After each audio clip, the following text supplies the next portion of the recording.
What happens when each member of the family is on their own eating plan? Maybe the kids are noshing on French fries and lots of high sugar foods. Mom is trying to eat more fruits and vegetables. And Dad is trying to do low carb. Well, you put all that together and it can be a real recipe for disaster. But if you work together and make healthy eating a priority, it can really turn into a family affair.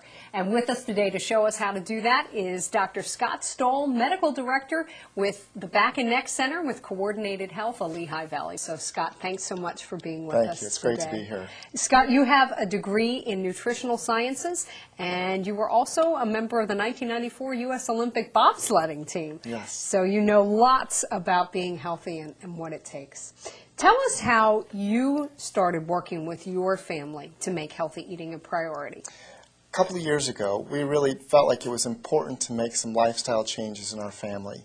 And we didn't want to just force it on our kids, so we started trying to educate our kids, to teach them why we were making healthy choices, why we were going to change our eating, hoping that when they understood the reason that we were changing, they would embrace the change. So you really advocate taking it from an educational approach? Absolutely. We've done several things to help educate our children about the reason that we're eating healthy foods and how healthy foods make our cells and our body healthy.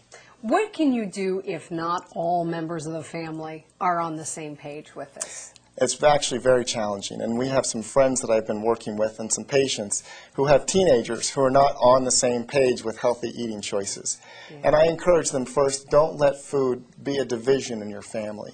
Don't force the foods. Continue to educate them, help them to understand why it's important to make healthy changes, offer them foods that they can try, and teach them that good foods can actually taste good, and allow them to start making changes over time.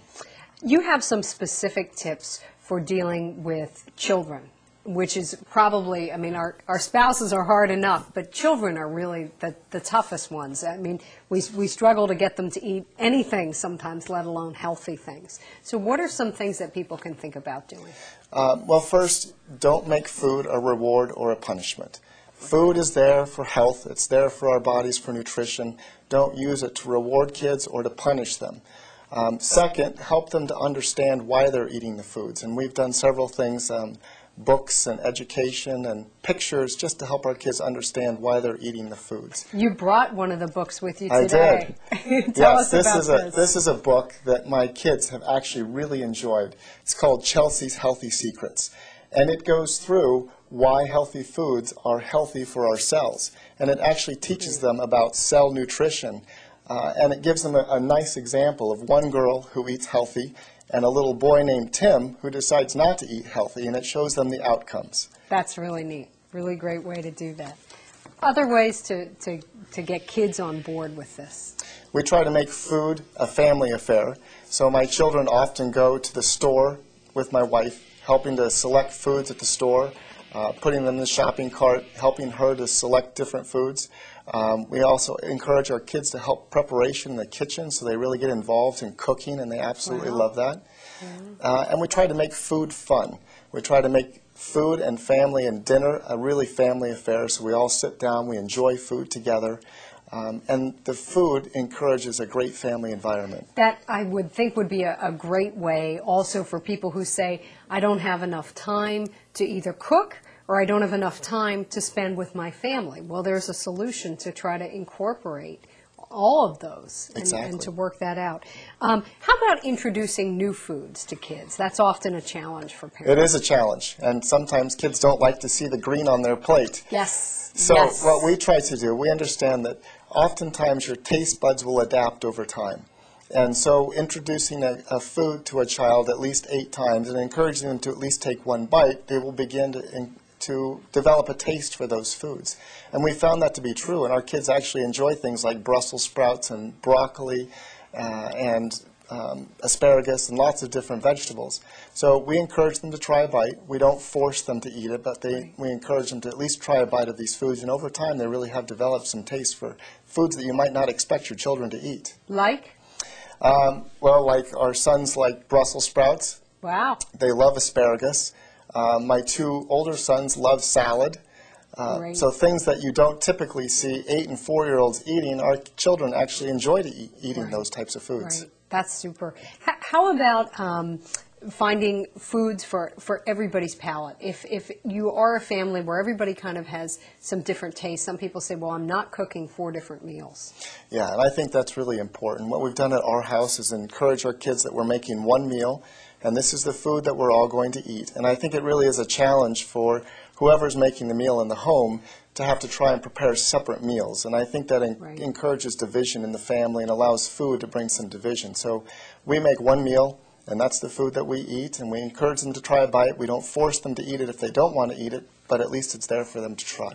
How about mothers or fathers who say, well, I'm on the road all the time and I'm running my kid from one sporting event to another, and there just aren't any healthy options? Yes, actually there are some great healthy options, and we keep our cars stocked because my little boys are always hungry.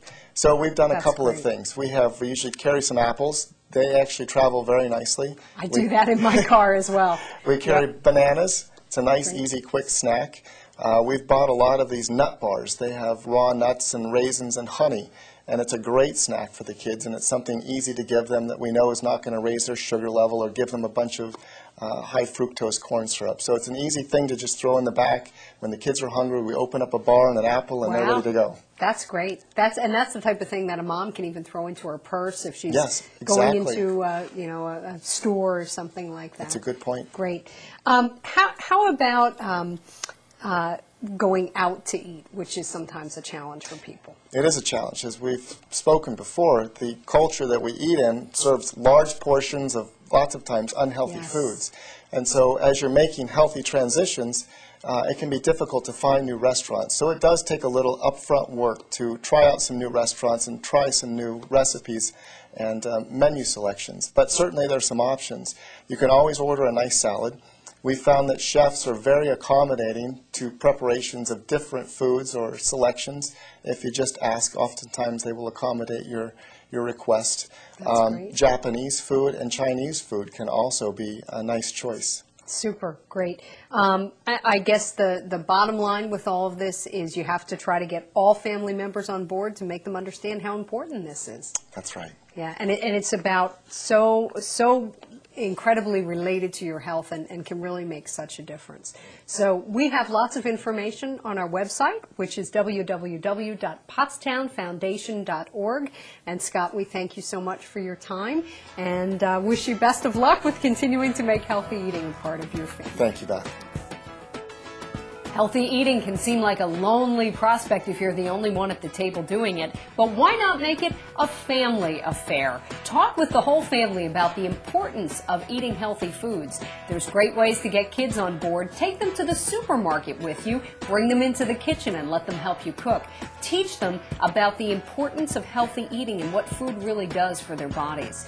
For more information, log on to our website, www.pottstownfoundation.org.